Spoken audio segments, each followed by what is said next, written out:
Hey guys, Will here. So today we're taking a look at Logitech's new G Pro sim racing pedals. These are load cell sim racing pedals, which are a big step up from the potentiometer or position-based pedals that we've seen from Logitech in the past. So a new venture for them, completely new ecosystem. You may have already seen our review of the new G Pro base. If you haven't, definitely check out that video. Now, if you are looking at buying one of those wheelbases and you are playing on console, then these are going to be a really important part of the picture. So today we're going to be taking a detailed look at these pedals from the build quality all the way through to the all-important driving experience and seeing how these pedals stack up against the competition. So let's get going.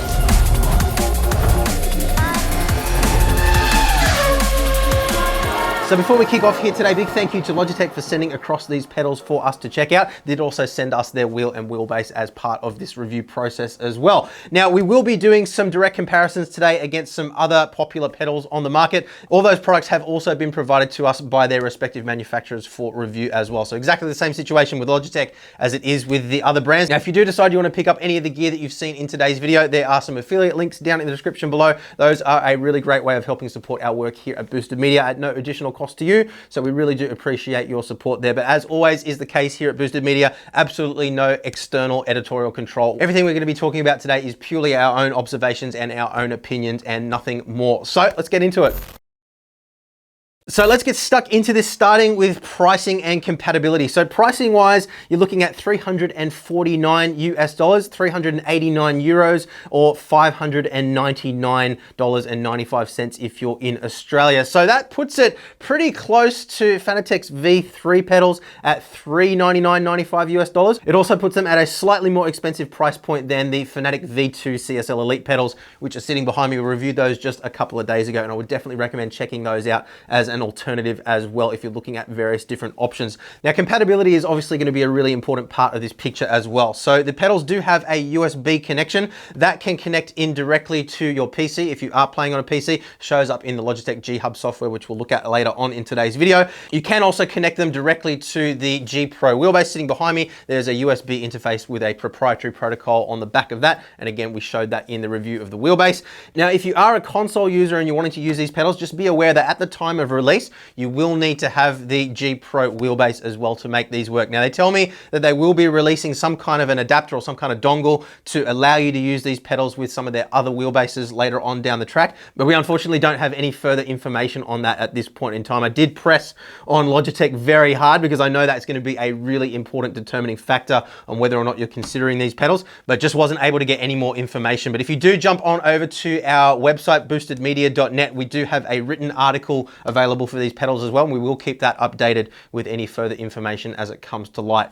So just to reiterate there, if you are on a PC, you can use any pedals you want with the G Pro wheelbase. Doesn't matter because you can connect them directly through to your PC. You can connect these directly to the wheelbase and have them work through PC as well. If you're on a console and you're looking at these pedals, you will need the G Pro wheelbase, and conversely, if you're looking at the G Pro wheelbase to use on a console, you will only be able to use that base with these pedals at this point in time. And that, of course, is the reason why it's so important to go into as much detail as we can today, because if you don't like these pedals, that's going to mean that the wheelbase also may not be for you. So with all that important information out of the way, let's get stuck into exactly what we're getting with these pedals. Now, we mentioned at the top of the video, these are a load cell design, which is a big change from what we've seen from Logitech in the past. Now, if you're not familiar with what a load cell does, the load cell is responsible for interpreting the amount of force that you're applying to the pedal and translating that into braking force inside the game. Now, that is fundamentally completely different from a position-based system like what we have with G923, G920, G29, G27, and G25 pedals, and a lot of other more entry-level pedals that are on the market. Those use a potentiometer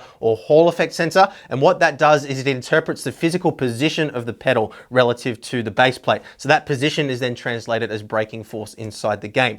Now, when it comes to establishing muscle memory, which is the most important thing when it comes to driving quickly and consistently, a force-based system is always going to be that little bit more consistent than a position-based system. That is purely just because your body is better at memorizing and setting muscle memory around amount of force applied rather than position. And if you want to test this, it's actually quite simple. You can close your eyes and touch your arm, anywhere on your arm, and then try to touch that exact same position again, and you'll find that you'll be way off. But then if you go and get a set of scales and you push on that set of scales, set a number, and then try to push that exact same amount again, you'll find it's a lot easier to do that than it is to touch the same place on your arm twice in a row. It does sound a little bit strange, but it definitely is a thing. Now, that is certainly not to say that you can't be lightning fast and alien-like consistent with a position-based pedal. In fact, some of the fastest guys in sim racing are running with very entry-level position-based pedals. So these aren't necessarily guaranteed to make you faster or more consistent, but for me at least, I was absolutely faster and more consistent once I got my muscle memory set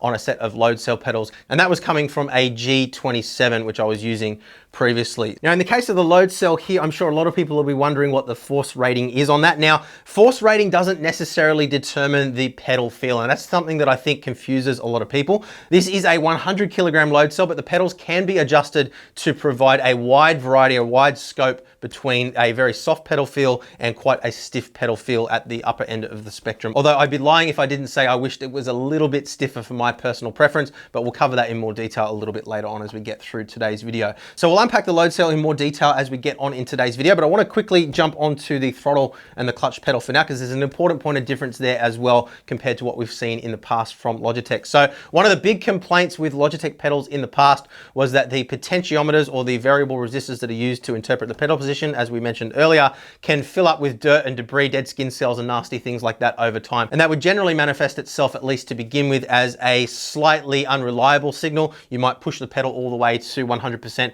and only get 90% throttle or something like that, so you wouldn't even realize while you were driving until you lost the race. Then you go in and go, oh, I was only actually accelerating at 90% capacity. So little niggly things like that. At the worst, what would happen is they'd bind up, or they'd start to feel crunchy, or just stop working altogether. And that is purely just down to the fact that the potentiometer that was being used was an open design, so that meant that it was conducive to taking on dirt and debris. Now, in the case of the G Pro pedals, they're using Hall effect sensors to determine the pedal position for the throttle and the clutch. So it is still a position-based system, but it's not got any mechanical moving parts. The way it works is you have a magnet and a little metal plate, and as you move the magnet closer or further away from that metal plate, it deflects the flow of electrons through that metal plate. That fluctuating flow of electrons based on the strength of the magnetic field present is what's interpreted as the pedal position inside the game. So it achieves the same thing, but in a completely different way, which means no mechanical moving parts. Definitely a good thing to have compared to an open design potentiometer like what we saw in the previous pedals. Now, given that, as we mentioned earlier, if you're on a console, these are literally the only pedals, at least at launch, which are compatible with the new G Pro wheelbase, it's obviously important that they need to be as versatile as possible and drivable for as many different types of people as possible, from kids all the way through to adults. So one of the things that I've been really focused on when reviewing these pedals is a wide range of adjustability, particularly in the brake pedal. If the pedal's too light, then you end up ultimately just using it as if it were a position-based system. You're not really getting any benefit from the load cell. And conversely, if the pedal's too stiff for you, then you're not going to have a good experience either. Now, another important consideration as well, of course, is the different environments in which people might be using these pedals. Everywhere from just sitting on a floor underneath a table, not fixed to the chair, to hard mounted on a sim rig. Now, obviously, if the pedals are sitting on the floor, then if you've got a really stiff pedal, they're either going to wheelie or they're just going to slide across the floor, and bam, there goes all of your consistency. So that is an obvious consideration as well. And we'll unpack all of this stuff in more detail when we get into adjustment in just a moment. So before we dive into adjustment, let's take a look at the physical hardware and the way it's all presented, because obviously this is a much more expensive set of pedals than what we're used to seeing from Logitech. So our benchmark for quality is also a lot higher. So we've got a beautiful gunmetal style brushed aluminium pedal face on all three of the pedals. You can see plenty of adjustment here as well, so you can just unscrew the pedal faces. You can move them across or up and down depending on your preference and the size of your feet. And you can see a really nice beveled edge on these as well. So no sharp edges to speak of whatsoever. Very, very, very high quality finish. A lot of way more expensive pedal sets that we've tested over the years don't have anywhere near the quality finish that these pedal pads have. So obviously that's something that jumps out at you immediately when you look at the pedals on the rig. So nice to have that. And from a functional perspective as well, nice and smooth there. So it's not going to tear up your feet, wear through socks, or rip up your boots if you are heeling and towing. So they appear to be CNC machined pedal pads. Then we move on down to the pedal arms, which are cast aluminium by the looks of things. And you can see a bit of an internal structure there to add a little bit of rigidity on top of just what's inherent inside the cast metal itself. And then if we flip the pedals up, you can see the same gunmetal finish here on the top half at least of the pedal cages. We'll remove these and have a look at the modular design in just a minute as well, because that's another really important factor to explore. Now, you may have already noticed the rest of this pedal plate is all a plastic construction. Now, it is a nice high quality plastic. It's the first time I've ever seen a plastic pedal plate on a more high-end sim racing product. And if you compare that to something like the Fanatec V3 pedals, obviously it doesn't have the same quality appearance that you get with those pedals. Same deal with the CSL Elite pedals that we looked at a couple of days ago as well. Those are an all metal construction, which I'm sure some people will see as an advantage. Now, I haven't had any issues with the rigidity overall here. I didn't notice any flex when I was driving or anything, and we will actually pull this enclosure apart and have a look at the internal structure in just a minute as well. The one concern that I do have, however, is if you happen to drive with shoes and you happen to have a little bit of gravel or something stuck in the sole of those shoes, then I'm sure this plastic is gonna scrape up and look really, really tacky in no time at all, which is obviously not something that you want when you're spending this kind of money on a pedal set. So I would like to have seen at least metal heel rest here. It does have a ridged finish here as well, which is going to make it difficult to stick a vinyl wrap on or something like that if you want to try and protect it. So yeah, it's definitely an interesting design choice going with the plastic, but just like we saw with the G Pro wheelbase, it is a very high quality plastic. It does have very, very tight tolerances, and it is finished very, very nicely. I'm just not sure how a finish like this is going to stand the test of time cosmetically. Now, if we flip the unit up here as well, we can see again, a lot of attention to detail going on under here. We can see the little wraps for routing our cables. We've got individual RJ connections for each of our pedals. And as I mentioned earlier, this module is actually removable as well. So you can unbolt all three of the pedals, move them around, move this assembly around as well if you want to ditch the base plate altogether and hard mount these on your rig or invert them or something like that. One of the things that they said in their presentation was that they've paid a lot of attention to a lot of the mods that people have done with their other products and tried to make it as easy as possible to achieve similar things with this product without having to go out and buy additional hardware or buy aftermarket mods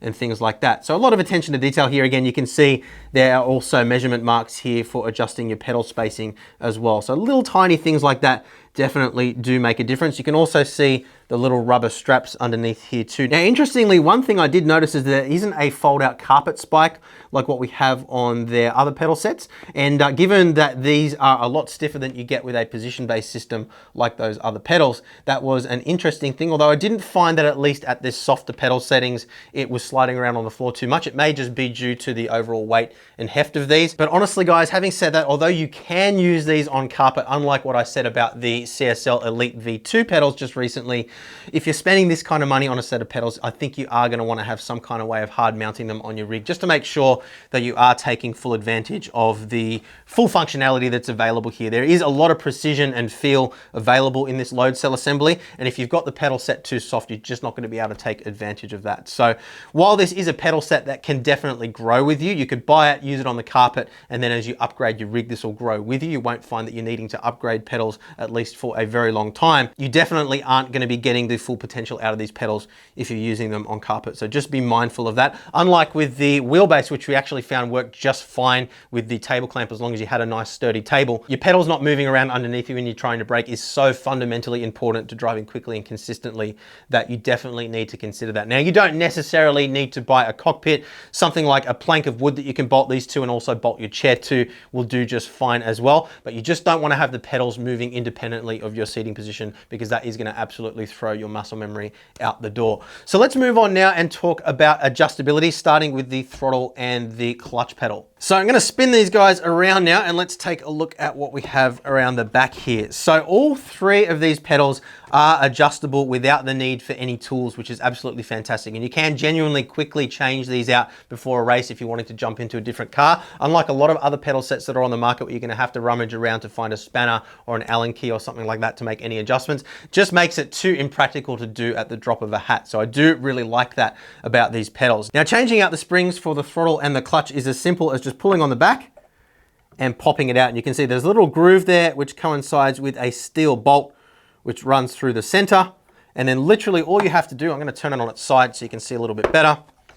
Pull on the back of it. It literally just pops out like so. You can see there's a little sleeve inside the receptacle there. I'm going to pop that up.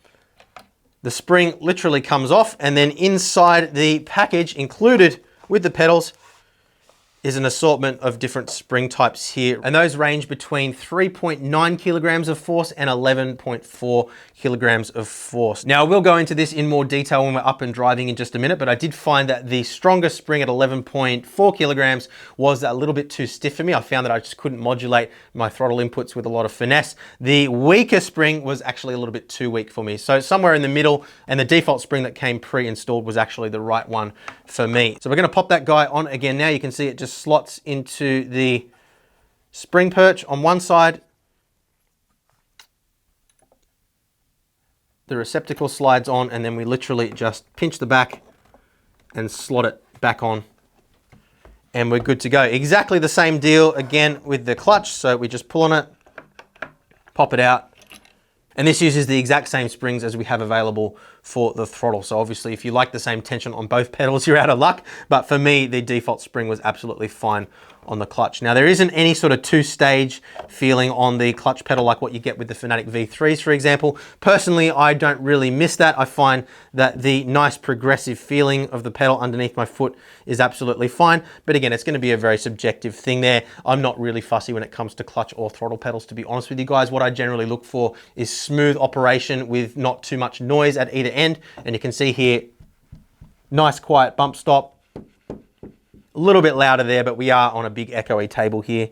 And as it returns to the 0 position, relatively quiet as well. Certainly not the loud metal-to-metal contact that we get on a lot of other pedal sets. So all good there. So I'll tuck these springs away again now, and let's move on to the load cell. Now, I mentioned before that it's a 100 kilogram load cell, but that you shouldn't let that sort of influence your interpretation of how stiff the pedal is. Now, I actually have this set to the stiffest possible setting right now. I found that that was what suited my driving style the best. But as I mentioned earlier, there is a really wide scope of adjustment available with this load cell pedal. So exactly the same idea here with regards to how we change. All we need to do is just pull on the back of the load cell, pop it out of the groove. Now, it is very stiff on the stiffest setting, but it is doable. You don't need any tools. And then you just simply unscrew. So we want to hold on to the little retainer here and then unscrew this assembly. And you're going to see this actually looks very similar in design to the V3 Fanatec pedals, the Club Sport V3s, I should say, with the performance kit installed. So unlike with those, this isn't a preload adjustment. This is purely just a retainer. But inside this little, I guess you could call canister, you can see some little elastomer inserts. So what we're going to do is flip that over. Now, they do include some lubricant with this, so it is a little bit messy to work on. But let me just show you how this works. So we have 3 separate springs installed in total. 2 of those are an elastomer material. One of them is a polyurethane foam material. So the idea here is that these are going to squish up at different rates and provide a progressive feel in the pedal, which is adjustable depending on which elastomers you use. So inside the package, once again, we have an assortment of inserts. The ones I've pulled out actually the stiffest combination. So we've got a slightly weaker polyurethane spring here as well. So you can see that, whoop, throw it across the room. That squishes up quite easily compared to the slightly stiffer one, which I have installed. But those will both squish up a lot faster than the elastomer ones, which we have outside here. So this is the weaker, this is the middle, and this is the stiffer. We also have a secondary polyurethane one here as well. If you like a really soft pedal, or if you're running on the carpet, I wouldn't recommend using this for having the pedals mounted on a rig though, because you're just not going to have the definition in the pedal that I think is important to driving quickly and consistently. So inside the package also is included a little tub of lubricant, as well as a little Allen key for removing the modular pedals from the base plate. Now, inside the package as well is a little chart, which I'll flash up on the screen for you guys. And this shows all the various different combinations which are achievable. Now, this was a little bit confusing to us at first. Not exactly sure why they've gone with a millimeter here rather than a force rating. So what this is telling us is that at the stiffer setting, so the stiffer one of the polyurethane inserts and then the red and green elastomers, this is going to give us 18 millimeters of pedal travel. At the weakest setting, which is using the weaker polyurethane foam, the secondary polyurethane foam, and then the yellow elastomer, which is inside the package over there, we have a total pedal travel of 41 millimeters. Now, I think that this is a little bit misleading, and I think it would have been a lot better for them to go with a kilograms of force rating here. I think they're actually underselling the pedals here, because when you read that, it makes you think that you're only going to have that 19 millimeters of travel to determine your braking force between 0% and 100%. And that is not the case with these pedals, as will be clear in just a moment. So let me show you how this all goes back together. You can see we've already lubricated the elastomers. So it is a little bit messy to work with. Just make sure you wash your hands afterwards before you touch food or touch your face or anything, rub your eyes, because yeah, it's not the best stuff, but it's certainly a lot easier to make these adjustments than it is with the Fanatec V3 Club Sport pedals, for example. So we're gonna put our polyurethane back in first, pop it down the bottom.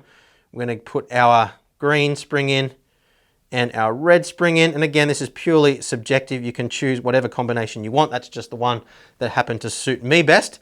And then we're gonna get the pedals back around here. Try not to get grubby fingerprints all over everything. Tom will kill me when he tries to do B-roll. We're gonna wind this guy back on to the retainer. Remembering again that this isn't a preload adjustment like it is on the Fanatec V3 pedals if you don't have the performance kit, and that is one complaint which I'll unpack a little bit later on as well. I would love to have some preload adjustment on these pedals. That is wound into place. We're going to align it, pull on the back of it. Once again, be very careful you don't trap your fingers underneath and pinch them up against the metal, because you can actually hurt yourself doing that, and that is actually a warning that is listed inside the manual. But you can see there, pretty darn easy to work with. So let's just quickly talk a little bit more about the function of this adjustment on the load cell before we move into some of the other adjustments on the pedals.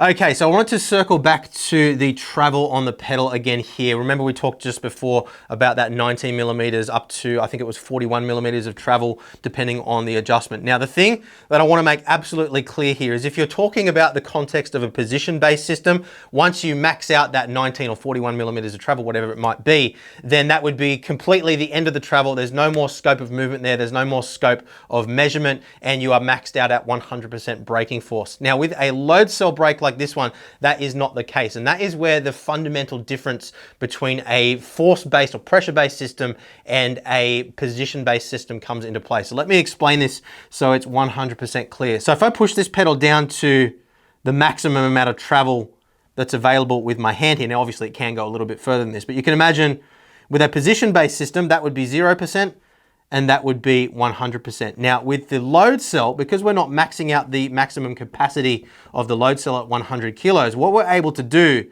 is modulate the pressure with our foot around that point there. So what that creates is a really nice, clearly defined threshold point, which you can calibrate inside the game and then modulate around. So what I generally do is modulate that threshold point to about 80% braking force inside the game. That allows me then to increase the braking pressure with my foot ever so slightly. And you won't see much movement in the pedal. When we see the driving footage later on, you'll notice this. It may only be moving the tiniest little bit, but that can make a 20 to 40% difference inside the game. So I'll brake, I'll modulate, and then as I start to turn in, paying attention to my traction circle, as I turn in and I'm demanding more turning forces through the tires than braking forces, I'll ease off the brake, trail brake out.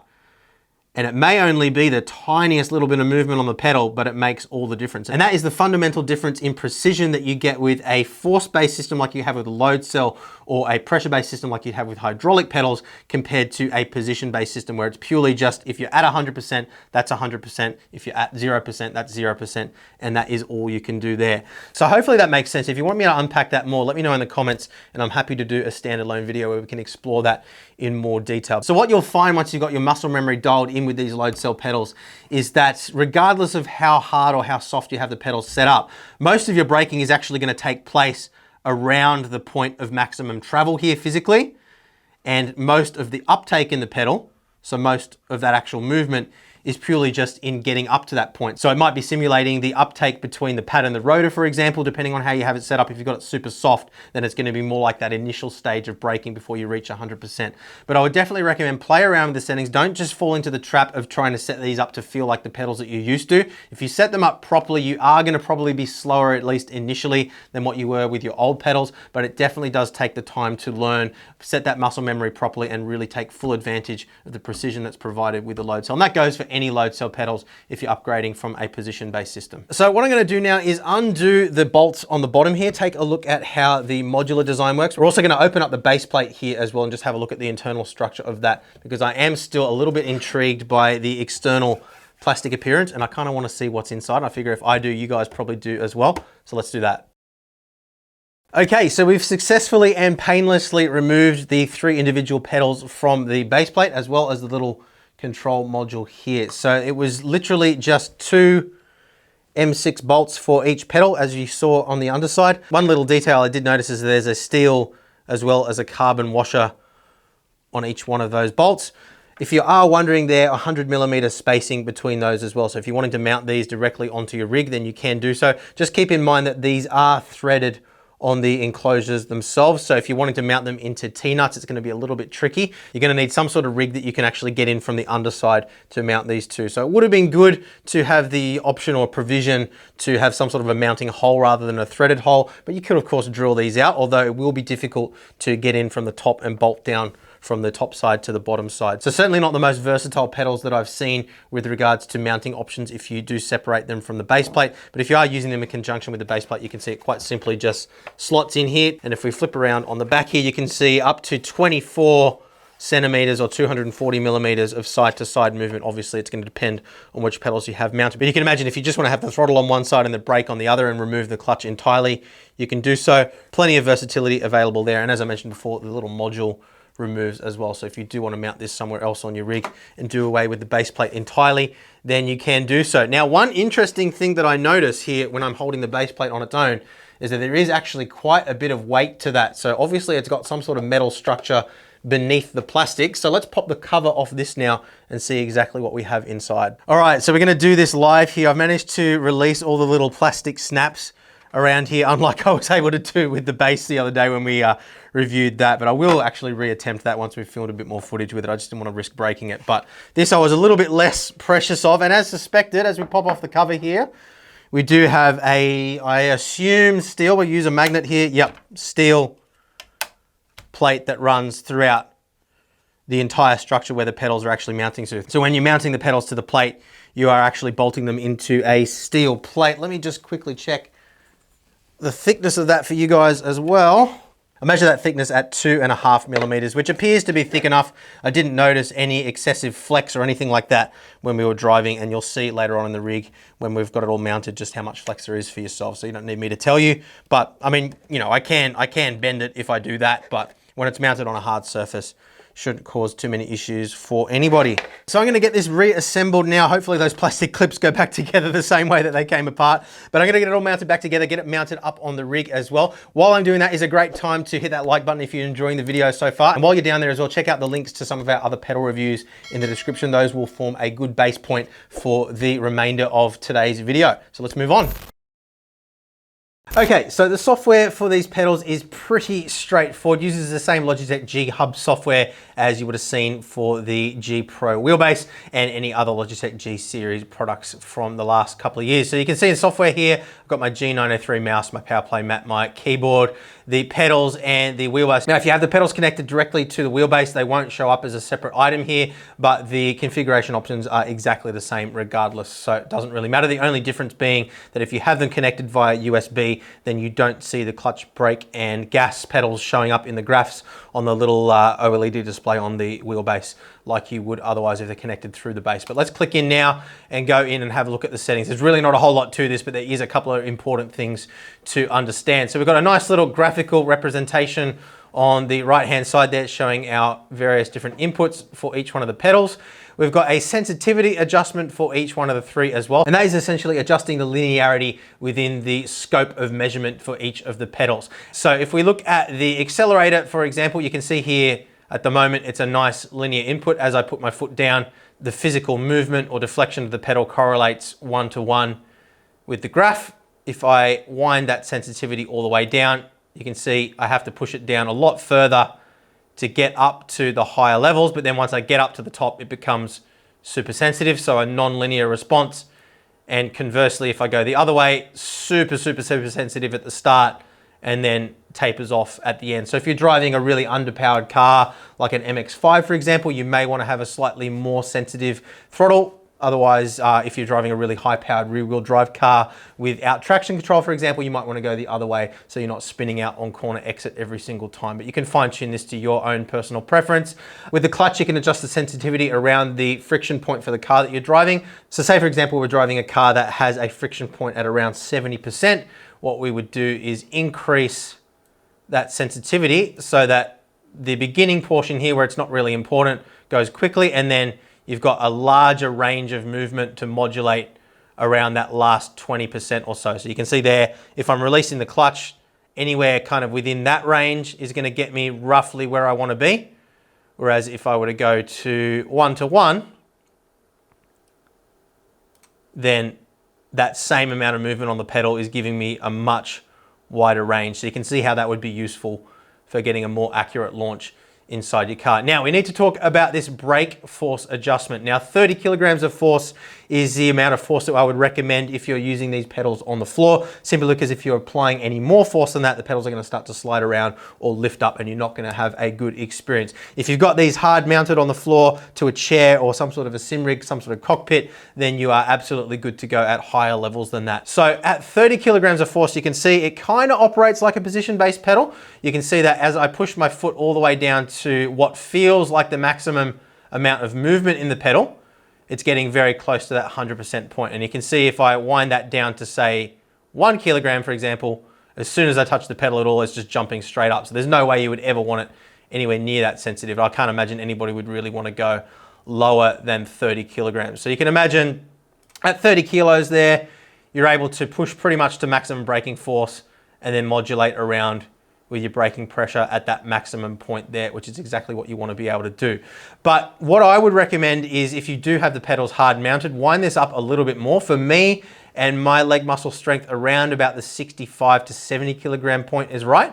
And what that allows you to do is create a clearly defined pressure point on the brake pedal where you can then modulate your braking force around that. And that makes it a lot more easier to do things like trail brake and threshold brake accurately and consistently. And then lastly, down here, we do also have the option to combine all three pedals for older games that require that. And it's as simple as that for pedal calibration. There are tool tips for each one of these things as well. So you can simply click on the thing that you're adjusting and it'll give you a brief explanation of exactly what that is doing.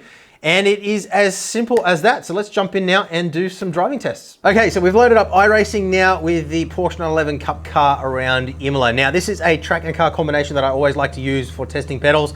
The track has a lot of off-camber corners, braking around corners, downhill, and a lot of tricky scenarios. This car is excellent for testing brakes because it's rear engine. It acts like a pendulum if you brake too late. Also doesn't have ABS. So between the track and the car, pretty much a worst case nightmare scenario. You can drive this, you can drive pretty much anything. Now we're gonna head out initially with just the default 30 kilogram setup. As I mentioned earlier, it's got a lot of initial travel, which isn't what I'm used to. Having said that though, people that are coming across from more entry-level pedals will have a more familiar feeling with this kind of setup. Now, something that I always say is don't buy new pedals that are expensive and then try to set them up to feel exactly like your old pedals. What you wanna do is set up your pedals so you're getting the maximum amount of value for money. So we're gonna start off with the default settings. I'll explain to you what I'm feeling, what I like, what I don't like, and then we'll move across, we'll set them up how I like them, and you'll get some fundamentals under your belt for setting these up if you choose to buy some. So before we head out as well, just to quickly mention that the clutch pedal has a very, I guess, spring-loaded feel to it. It's really unremarkable, to be honest with you. It's got a, nice, solid bump stop at the end. It's not overly noisy or anything like that, but it doesn't have any sort of two-stage effect, and it doesn't have a really progressive feel. It doesn't get stiffer as you push it down. It's a very basic kind of, functional design, but there's nothing really remarkable about it. So let's head out now. Try not to completely fry our back tires. And same deal as well, just for reference with the throttle pedal as well. There's enough throw there that you can modulate your inputs nice and cleanly, and it does slip under my sock there as well. So you can drive with these pedals with socks or boots on. I will have a little bit of a drive with boots on later on as well, once we stiffen up the brake pedal, just to show you guys as well. But yeah, otherwise it feels pretty much exactly the same as the clutch pedal does. Unremarkable, but it's a throttle pedal. It does throttle things. It doesn't have any sort of hydraulic dampening or anything like that that you get with much more expensive pedals. But I don't see anybody's going to be disappointed with it. Now let's focus on really what's most important with a pedal set here, which is the brake pedal. I'm going to get a little bit of heat into these tires. But you'll notice, as I was mentioning before when we were looking at the software, that I'm pretty much pushing through the entire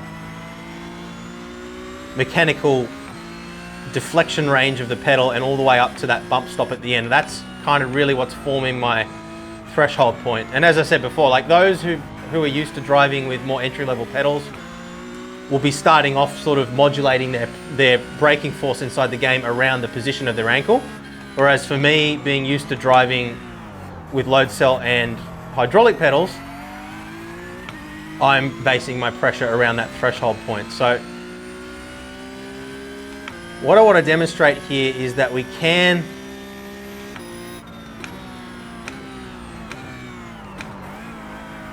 with the braking force increased to that 65 kilograms that we were looking at before, we can modulate our braking force around that threshold point at the end of the throw. So you'll see here as I come into turn 1, I'm going to brake at the 200 meter mark, which is where I always brake regardless of what pedals I'm using.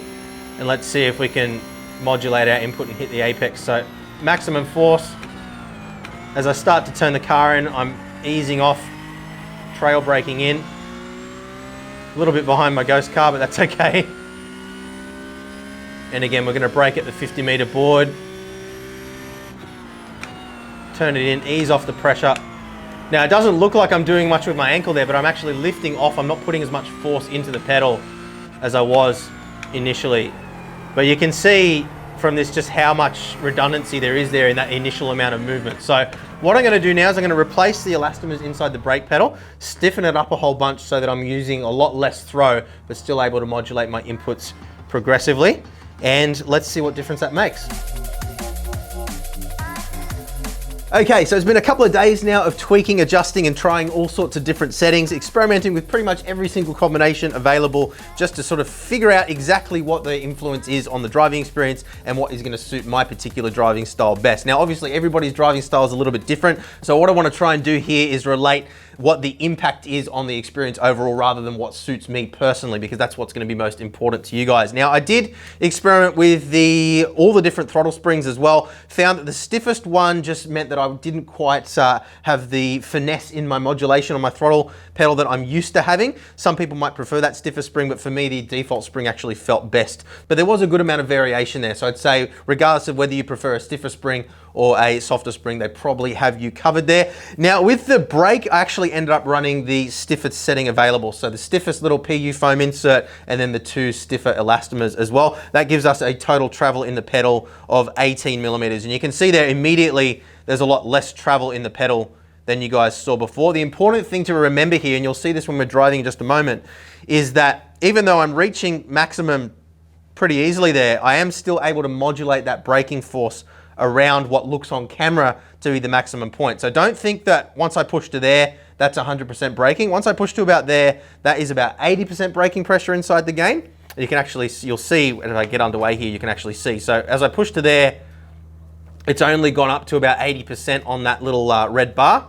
And what that means is I can actually increase the pressure beyond that to modulate and then trail brake out as well. So let's get underway here. We're gonna start off on cold tires again, just because I want to show you how I'm able to modulate even on cold tires and get into the apexes without locking up. Hopefully, we probably will lock up a couple of times and then we'll pick up the pace as we get underway. So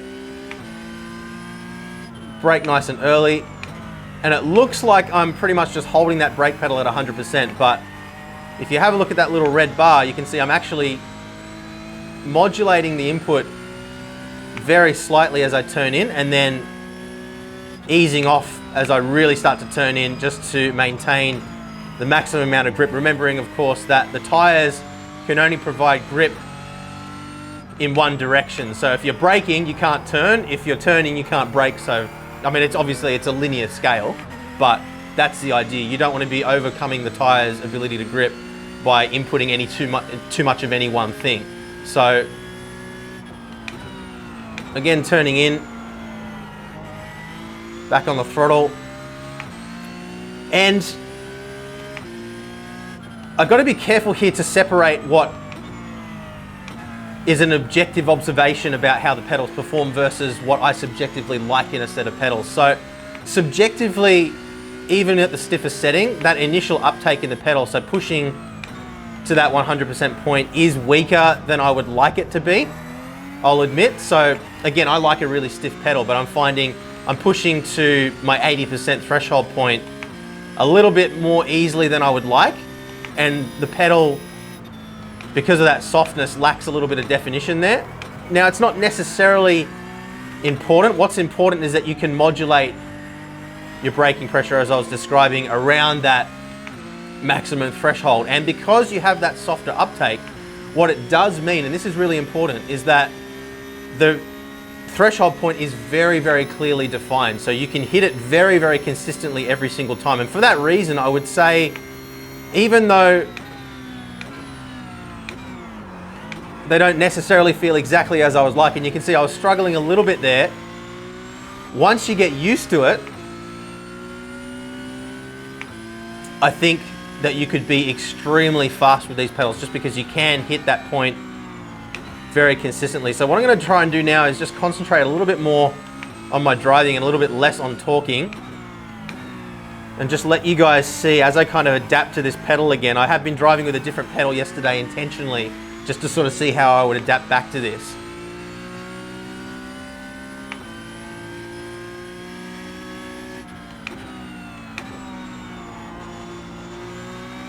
So no issues at all modulating my throttle. Braking at the 50, get a little to turn in, ease off, a little bit of throttle, and then get a slowed down for the tight right-hander. Back on the throttle, got to be very careful not to upset the balance coming up through that part. Then we're going to brake just after the 100 barrier or 100 marker. Easing off as I turn in, get the car rotated, back on the throttle, ease it on.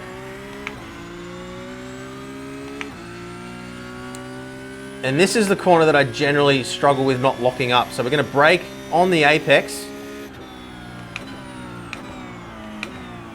Get it turned in, there we go, that's better. So you can see I'm already starting to adapt to it again. And although it doesn't feel exactly how I would choose, objectively all the elements that are necessary to establish good muscle memory are all present in these pedals. And I think that's the most important thing. Subjectively, what I like and dislike isn't so important to you guys. It's whether or not you can feel the things you need to feel to establish that muscle memory. And I would say they've done a good job in that sense. And the other thing that I appreciate is the fact that you do have such a wide scope of adjustment here. You can genuinely use these pedals on the floor, which is a great thing for those that are just sort of wanting to get started with something and then work their way up to a cockpit later on as well. So if you do like a really stiff pedal, I think you're probably going to wish that maybe that PU foam insert, that second option, was a little bit stiffer than it is. Not having any preload adjustment on the pedal would potentially influence that as well. So if there was a way to sort of wind it in and slightly compress the elastomers and the PU foam a little bit, just to remove a little bit of that uptake, I think that would be an improvement. But overall, I am impressed with these pedals. Even though they don't suit my driving style perfectly, I think they do a very, very good job at what they're trying to achieve.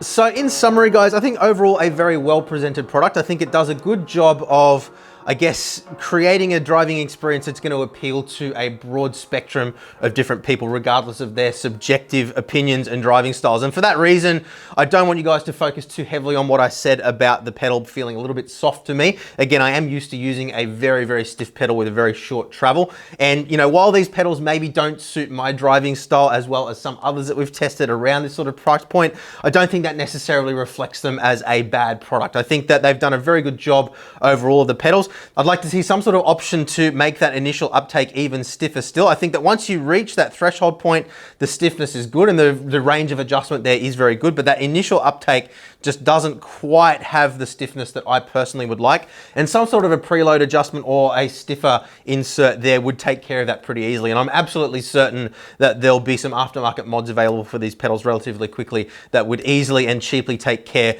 of that one little thing that would improve the overall experience for me and my subjective driving style. Now, in terms of the clutch and the throttle pedal, pretty unremarkable, as I've said about a lot of pedals recently. They do have a nice smooth feel to them. They slide nicely underneath your feet as well. I did spend quite a bit of time driving with boots on. No issues there either. And yeah, had absolutely no issues whatsoever modulating my throttle inputs. I did experiment, as I said earlier, with the variety of different springs that they include. And I feel like there's a wide enough variety and range there that it's going to suit the majority of people as well. So I do like the overall presentation. The brushed aluminium on the pedals themselves is very, very well presented. Would like to see a metal heel plate. I'm sure that the first time I jump on this with boots on that have a little bit of gravel stuck in the heel or something like that, it's going to scratch the crap out of this surface. And that would be very upsetting if I just spent a whole bunch of money on these pedals to have them then get scraped up. So yeah, I do question the choice of plastic for the heel rest, but for what it is very well presented. And it's similar to what we said of the wheelbase and wheel as well. Although the choice of materials, some people might not agree with, the way they've actually presented those materials is very high quality and does have quite a striking and, you know, expensive looking appearance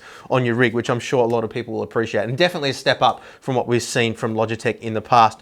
As we saw earlier on, we do have the option to separate the pedals from the base plate entirely. If you wish to do that, we can remove the control module as well, so we can mount them directly to the rig or invert them or do any of those combinations that you might want to do. You could potentially have the throttle mounted on the base plate and then have the clutch and brake mounted up high like you have in a BMW, for example. There's all sorts of options there. You can do pretty much anything you want. So great that they've obviously been keeping an eye on a lot of the mods that have been done to their other products and made it a lot easier to do those kinds of things with this product. So overall, I think when you consider the way these integrate seamlessly into Logitech's new Pro ecosystem, I think that they are a good choice of pedals. Are there other pedals on the market around this price point that I would choose personally? Probably yes, for PC use, but that is purely just down to my own subjective preference. I think objectively, these pedals give you all the things you need to drive quickly and consistently. And when you consider all the other things that we've looked at in today's video as well, I don't have any reason not to recommend these pedals. Just make sure that you do check out some of our other pedal reviews as well to make sure that you're making the best choice for what you like in a set of pedals. But again, you do need to consider that these do integrate seamlessly into Logitech's new G Pro ecosystem, and that is a very important consideration when buying pedals, particularly if you're going to be playing on console where other pedals may not be an option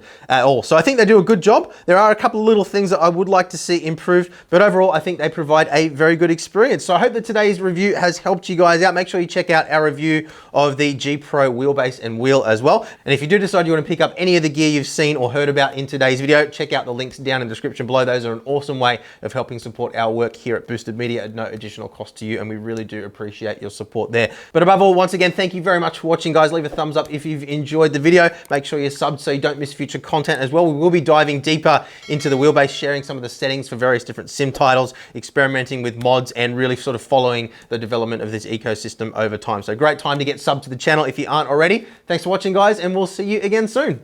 Bye.